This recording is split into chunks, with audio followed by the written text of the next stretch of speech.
Meenakshi Academy of Higher Education and Research, Asia's greatest brands, admissions open. Apply online. I stand here today on behalf of my party, the All India Trinamool Congress, to speak on the Energy Conservation Bill 2020, which seeks to amend the older Act of 2001. I would like to begin by quoting the late US President Jimmy Carter, who said, "Every act of energy conservation is more than just common sense. I tell you, it is an act of patriotism." Indians traditionally have lived by the motto, "Money saved is money earned." This holds entirely true for energy. Energy saved is energy earned. Energy conservation or energy efficiency might be one of the most important factors going forward in India's sustainable growth. Now, what are some of the main things that this bill seeks to do, as stated in the objects and reasons? I'm going to try and explain the 2 or 3 main things very simply. Number one, this bill adds large residential buildings. What are large residential buildings? Those with a connected load of 100 kilowatts or with contracted demand of 120 kV. Brings it into the ambit of this act. Previously, this was only for discoms and for commercial buildings. The second thing that it does is, currently only discoms had a mandate to purchase renewable energy.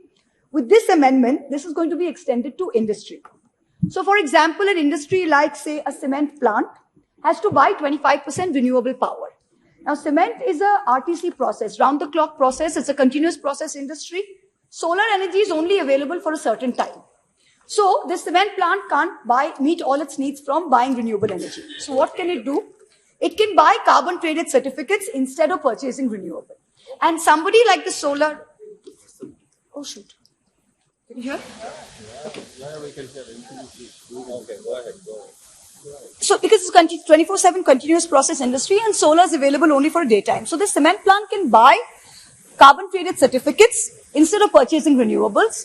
And companies like the Solar Energy Corporation of India can sell these certificates. The third thing is, this bill allows the government to mandate utilization of a minimum amount of a specific renewable. So, for example, you can say that this is an oil refinery. This oil refinery is mandated to utilize 10% green hydrogen. Or you can say a fertilizer industry is mandated to use 10% green ammonia. Now, the promotion of green hydrogen is a good forward-looking objective. There's no doubt about that. But there are simpler goals that can be achieved with far superior outcomes. For example, India worked on this LED lighting revolution, and we need a similar revolution in solar heating and solar pumps. The concept of carbon trading markets, rules on renewable usage by discoms is doing nothing to incentivize solar pumps and solar heating. The Honorable Prime Minister's mission is a home for all under Prime Minister's Awas Yojana, which is a great scheme. But this essentially means that all those citizens will expect to have cooling in their homes, whether it's a fan, whether it's an air cooler, whether it's an air conditioner, at least in the summer. So we need to talk about cooling equity. Nobody is talking about cooling equity. The Intergovernmental Panel on Climate Change predicts that by the year 2100, that's 80 years away, the need for electricity for power cooling is going to go up by 30 times what it was in 2000. Now, this is a global statistic. India's Ministry of Environment's ozone cell has already talked about cooling goals in the India Cooling Action Plan, ICAP. They had a very comprehensive report published in March 2019, and an honorable member of this house, Dr. Harshvardhan, was then the minister. And he signed off on the report. And it's a very comprehensive report. The plan, this ICAP, seeks to reduce cooling demand by 20 to 25% by 2037-2038. But this current amendment doesn't take cooling demand into consideration. The bill's only talking about large residential buildings. The reality is that we need to have a focus on passive cooling. What is passive cooling? When you're designing a building, you need buildings that utilize shading, that utilize other techniques. And we need to incentivize the use of 5-star energy-saving air conditioners, solar heaters, solar pumps. None of this is coming under the purview of this act. The same India Cooling Action Report says that the aggregated nationwide cooling demand, this is something that is measured in tonnage of refrigeration, TR. It is going to grow 8 times in 2037-38 as compared to 17-18 baseline. So in 20 years' time, it is going to grow 8 times.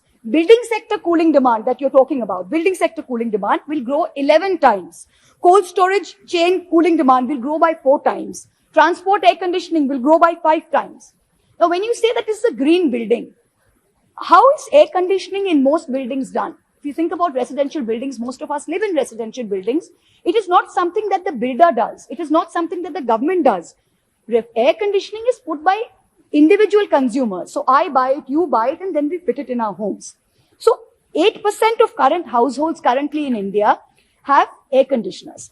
Now this is anticipated to rise to 21% by 27-28. So in another 5 years' time, 21% of India's homes are going to use air conditioners. In 15 years' time, 40% of India's homes are going to use air conditioners. So what do we need to do? Currently, there's an Oxford India Sustainability Center. They've come out with a study that says that 40% of air conditioners being used in India today have 3-star energy efficiency.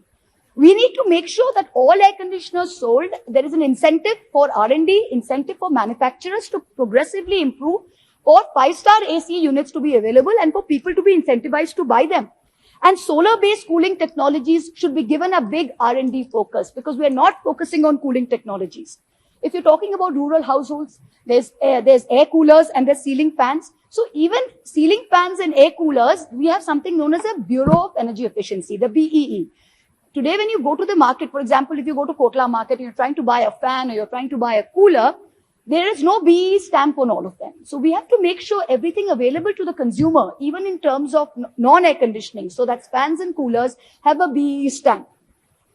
When you read the ICAP report, it spoke of long-term, medium-term and short-term recommendations. I'm just going to look at the short-term recommendation. It says very clearly that India needs to recognize cooling as a national thrust area and promote R&D for cooling.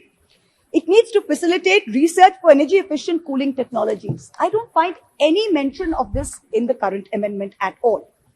Now, there's one very important thing we need to concentrate on. Most of India's cooling requirement occurs between 7 p.m. and 10 p.m. This is the time when people come home after work, families sit together. This is when the fan is on, the air conditioner is on, the air cooler is on. Now, when we're talking of renewable energy and we're concentrating on solar energy, please understand, solar energy is only available during the day. So we need to shift the availability of storage of solar energy to the 7 p.m. to 10 p.m. slot. So while we need to create solar, we need to create peak storage battery, 4-hour peak storage battery to store that solar. We need to create pump storage hydro, grid scale batteries to shift the availability of solar to the 7 p.m. to 10 p.m. time when people need it. Otherwise, it's useless because the time when people need it is not when renewable energy is being made available. Now, when you see India's size, India is a vast country, and there's perhaps no other country in the world as big as India which has only one time zone.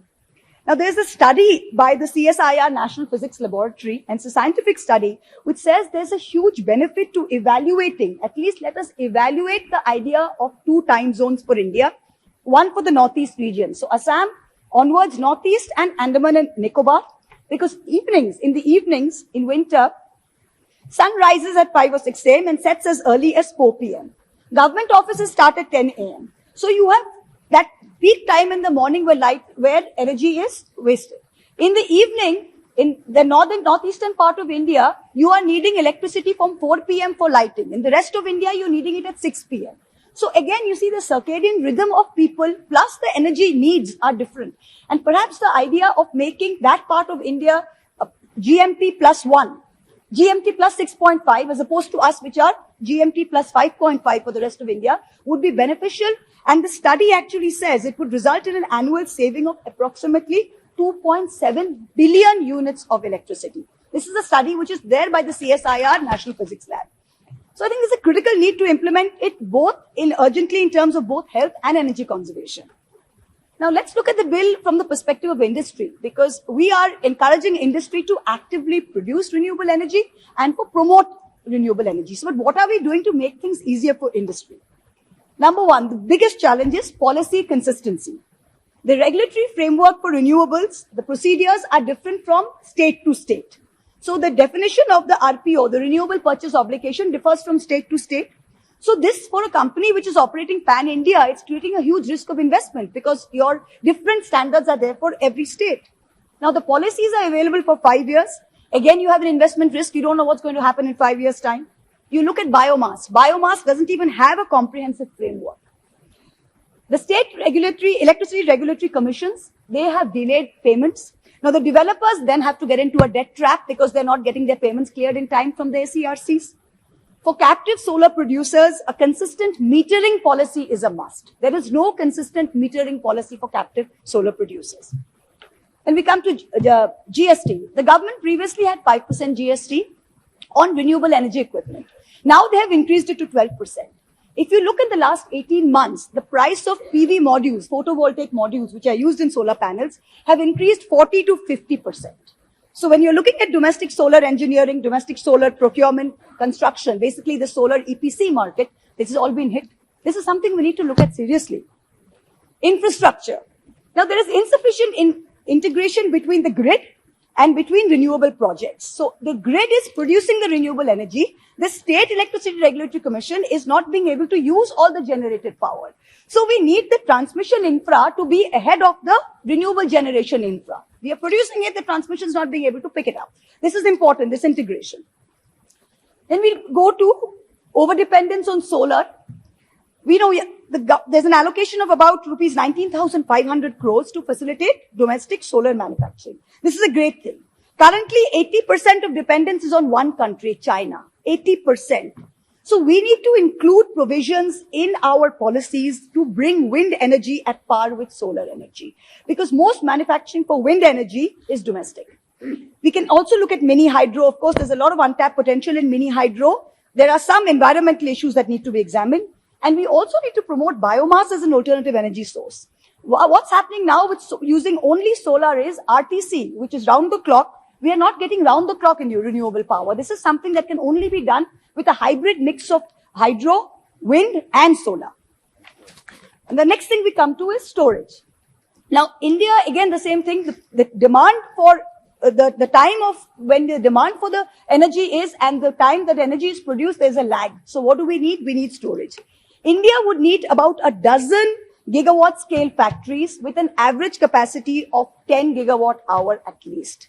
So the government needs to support R&D and local battery manufacturing to scale up. This is something that is the need of the hour. Green hydrogen. We've talked of green hydrogen.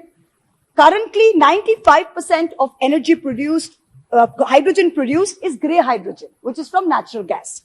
So there are technological challenges for transportation and for the usage. So a major R&D effort and investment is required in the green hydrogen space. It's not going to be easy to shift overnight from 95% grey hydrogen to green hydrogen. Now, it's a good bill. It's a step in the right direction, but this government's got an uncanny knack of ignoring what's important and concentrating on what makes headlines. For example, now we should be looking at GDP. We are being exhorted by the government to concentrate on our DPs. So the G is being forgotten from the GDP, only look at the GP. So let's not make the same mistake with energy conservation. There's plenty of good work done by various ministries. I myself have read 2 very comprehensive reports, not by your ministry, but by others. I would really urge that those recommendations are encompassed into this amendment. So in conclusion, we've got to be really serious about energy conservation and about encouraging energy conservation. And it's not just enough to be a government of gas bags. We've got to do more than that. Thank you very much. Meenakshi Academy of Higher Education and Research, Asia's greatest brands, admissions open. Apply online.